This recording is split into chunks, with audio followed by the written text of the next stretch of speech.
Yamama akwaba ediba Imadek TV Jumedie Corner Show so senior munum no Corner Show yedinka aka chem say Jumedie bia ensem kitenkete ekoso ewo manganem ene babia nipa bia wa ebia ensem bi wona kuma so pese oka na ope the right channel obetimi aka fast no Corner Show ema se nipa na platform ema nitimi ekasa na energy media no strong kokrese anse yene maame ba kon ba betwen komo na anse sister ba kon ayenia ye bibia ba betwen komo na me chirichi mu kakra acho isanse na nsem ho ya nya issues bi ananse tetensin bi se lady bia otwia Kumawood from movies bi ananse Kumawood actress bi enya car accident ema wakaba bi na ekowias no ne yesanso tete se asem no nokre asenya nokre ebi the pictures baby ni videos baby eba abonten na really yededi ma benya the right person na asamafo ka asem no se onumum na excuse me to say wenya accident no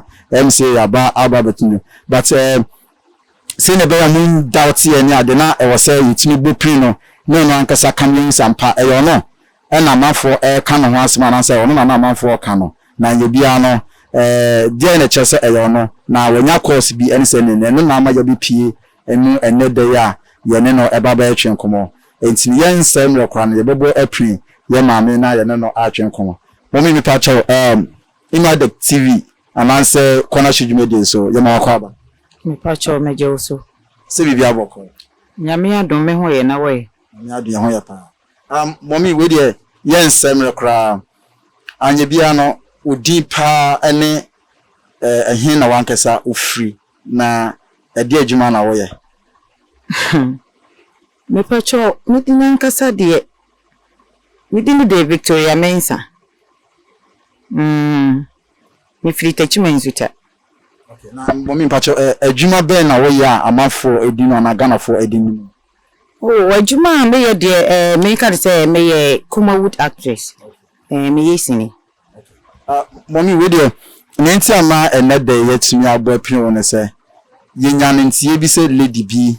akaba bi mu chese unuya ananse bi mu chese wunimu no mu yabusuafo bi mu chese ye wo de mu ye ntafo sem bebre no krobe na wo asem we die da meti asem hidie me konya me anim de no ye da bempo memenda wi be 2 o'clock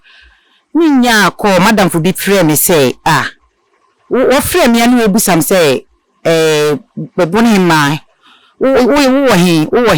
me ana de frɛ obi a wo musa ne se ne ho te se me wo hi den za den de na asi nti wa ma me yem kra hyehye me no ani ko social media ko hwɛ na wo picture da ho no say wo nti me kra de ne ye me nwanwa a me frɛ wi me dem wo adwuma mo me mente se mente se obi kura na se mabusuani bi nso kura ye bibi nti ti e kire mi dem busa na no busam se sister bi ye video fa yadie ya bien kan se aba se ya mansan ya coronavirus yi me sister bi ni se ofiri woye video hiwie ye ni odi chat woni se ofiri befrene nana ya ofiri brekum na me nkrofo ni be share ma me sa na me so me de to me page wona me kra de me nim ne de me hu ne personal saida ti me de me nim se yo no ade a ti echi me site wa course hi ba no ba na se sunyane fo ankasa bi a yi me friend se yekoma ba me nim be bi no ba frefre me wo be hwe me fun so ne bi screenshot obi status a wodi me picture ato a wa twere rest in peace no wodi send me ne nam sa Ghana web ne yi nyina amanfo be screenshot ya me picture da ho ne ma me nso so na yi ne video hi a wo ye hi nso ayi da ho ti me de sa me ye mu hye me nti me nim obi e wo brekum a wo ye presenter radio presenter e wo ho ne mfre ni busa ne se ma me ya wo ye video yi ma te se ni ese no kra na no no kra ni bibusa ni munsema no wodi bo memu ne ye se sa de a video hi a wo ye me so me de bo no wono kra de ni se sa video hi nko an wa ye me hu na yi bia ti me ye sa video si hinti and yes adia me so ma share na yi wo ne page wonti me de ni picture nti wo sendi ni picture bi ma me wo sha ne me de ni picture hin ni video me ye me kabo mu ne me de koto ma yi wo say rest in peace still amount for me an asem ye de chese me hu se ne me sin kanimpo still me anti me de tu ho nyina kra me an be wisim be comment wo ya say bonu hima rest in peace asem ye de na course yin so ba na oba me fun so me so me data wu say amount for be de nkrofo ba be nimi aba hu say bia ma update me data yi me status a enche ye he de nti afẹ de akiri kra de ba sankofo ibinum be ya de distance be ka say ya accident ntin ebetimi abase nipa de woni no kasa sesi aka accident de ebetimi asi nti yes amede to hostel woko maia be firi wo be comment ya Facebook wa nti be de ne be sign de call be fe ni simple Instagram okay nti mi hu sa ne mi yem she mi nti me wo hwa ni obi frame me okay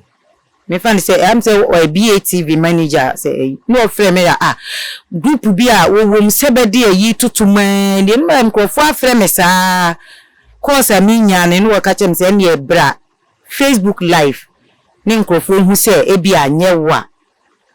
eno kra de ameye ye de minim say me bi ameye ye ne ma say yasem he na ne wo ye me yafa yi e bi Ghana fo ho anasa men kan say ya yekum hafo ho ne say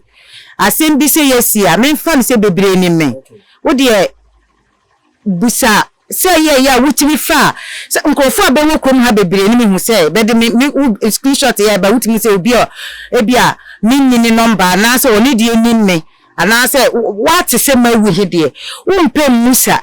hu say bia o asem ye wo ye no kra anasa wonye no kra no ane say wo fa me no maya ni picture no de aye where you say rest in peace ni metina say amedwen ho a wosan ye me ye pa na nka Facebook live wo me pese me kansema ne networking muwa me ye say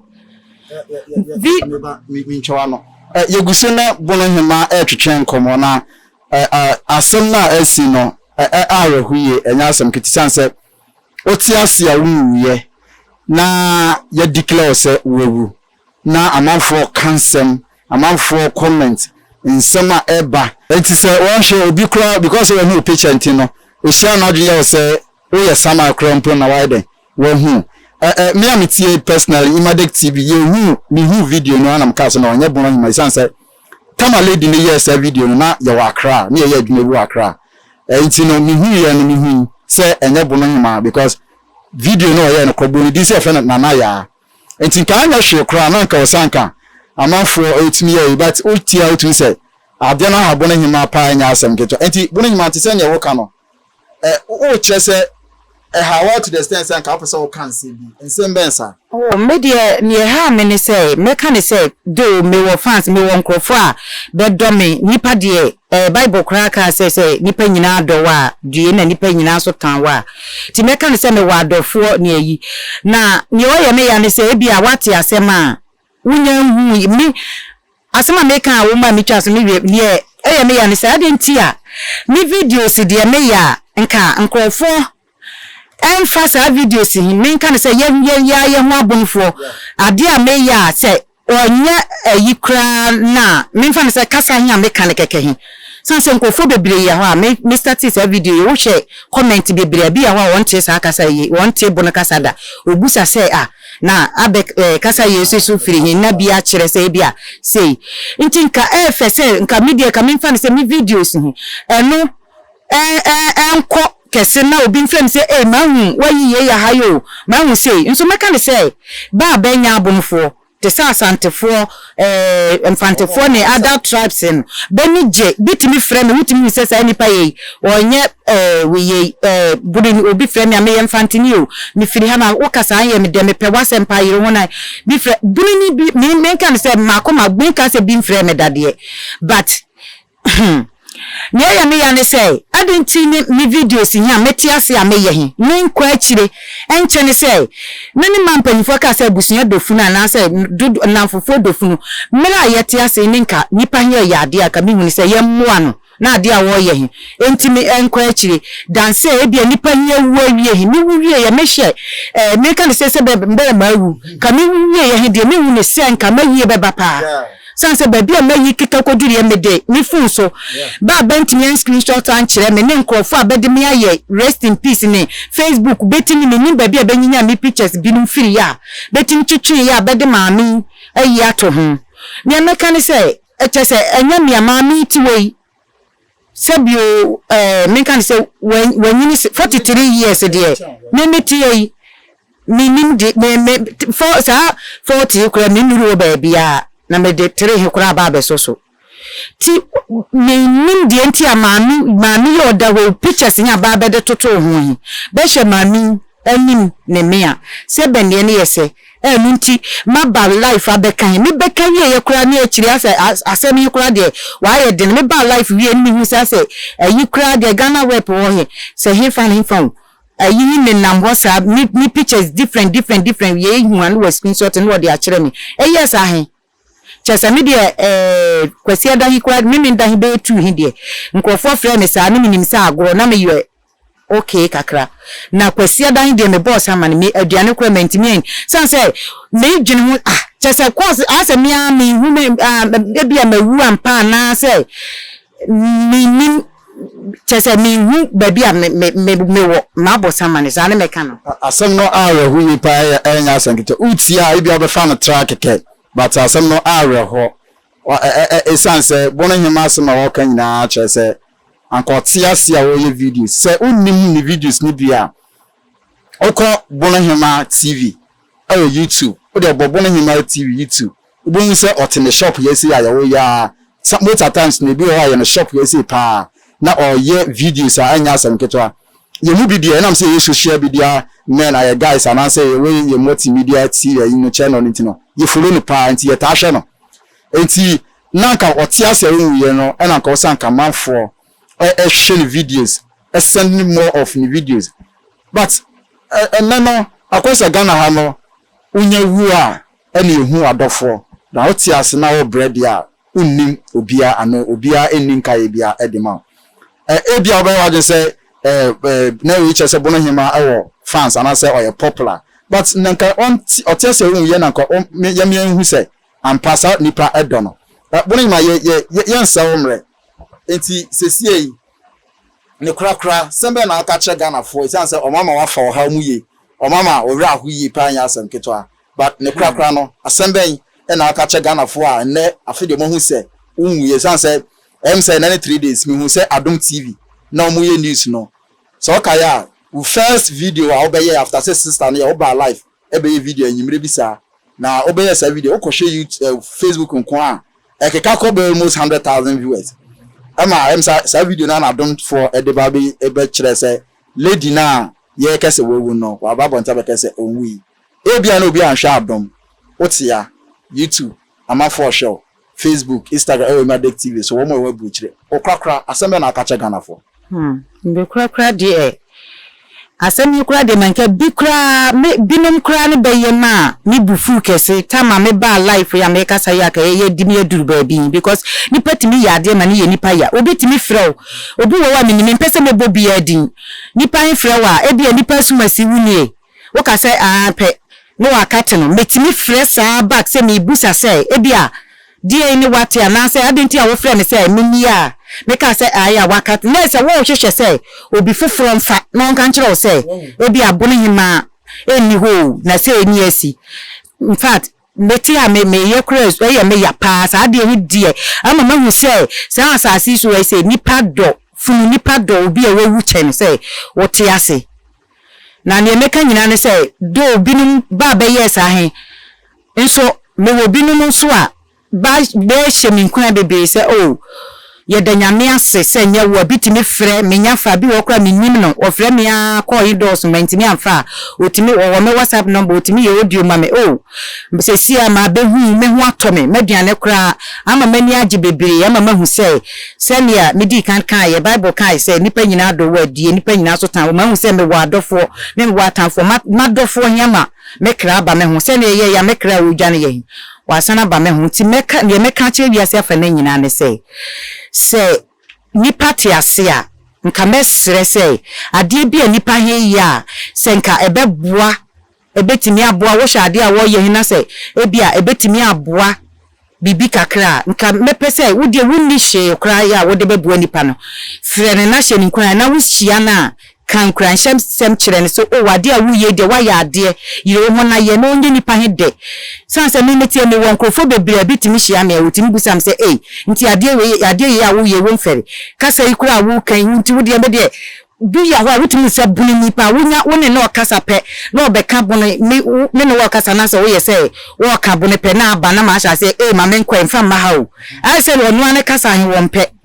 nti me de ne mesere ne sɛ obi o yɛ ade a yenya sɛ ye ni sɛ nka ne ofuru dua pa ne be pia no nti wo ofuru dua pa na nka be pia o da sɛ wo ofuru ne be kye wo sane nti ne meka ne sɛ sesei ni men sem je sem kwa me hu ba bia se ne misi nka men ka ne bio ti ni pe ya ade na wo mwa bi de boa na wa boa no wonni mwa bia so a ne wa ka wanu atum chene se e bia obebu nipa hia bam se ade we ya wo ye die ewra ya na se mame me kan ya mayi himu se e bia manipa hu ni se e bia nipa gene se me sorry ya me de me kan sem just for fun me kan sema ma nipa asere ana se bi wo a bi asema asi me sema me ka bebre yi bi ese e bi asem bi asi obi story bi amate me ya me di bi keka ho ne ma aye ne sa na aye sere ne ye nyina ya asere nti mo bi hu ne se e bi amete wei me keka nsem bi bobodi ni bi no ma e bi a me kire se nipa bonefo na se nipa akraboni ana se yi ne kanti we wa ka se nti wo ya akraboni me nti sada many me se nkoko bia many me se nkoko me ma wiase fa na nyina hu se bia many sa akroma na so me nche nkoko ti sa na yete me da se bona hema akasa pi wakasa bibria ne ra huya enye asem ketwa oye actress and as am actress no I was say utmi very creative and this any creativity boano e manitimi de asresem eba your papa bi wo your friend say it your friend kwabna bi kwabna bi bono kwase ya na oka na de yie enya asem ketwa that makes you a unique person enti bono hema say yen kan kire obi bia wo hwe no Imadec TV so say otiase owi na oka amama sanso atiase say osremo munno nipa otiase na momma no hu say owi na modono not when nipa no awie no na mo be kire say modono esanse ne moye no mama ne ra hoyi ni mo sanso da the fans fo nyina say nyame adom emoa ene fra ma frɛ no ene ne moye no mama ne ni age yɛde mo asese mo kɔ so ahwɛ Imadec TV ene corner show Imadec TV so mo kɔ so mo subscribe yeguso a de nsem bebre a etise ebe bremo Ghana fo nyame nhyira mo ene obi bia odobo no hima bia no nyame nhyira mo bono hima da senso se ye baa no wo ne akasafe ye mamo bye bye next time be sanso ehia bia bye.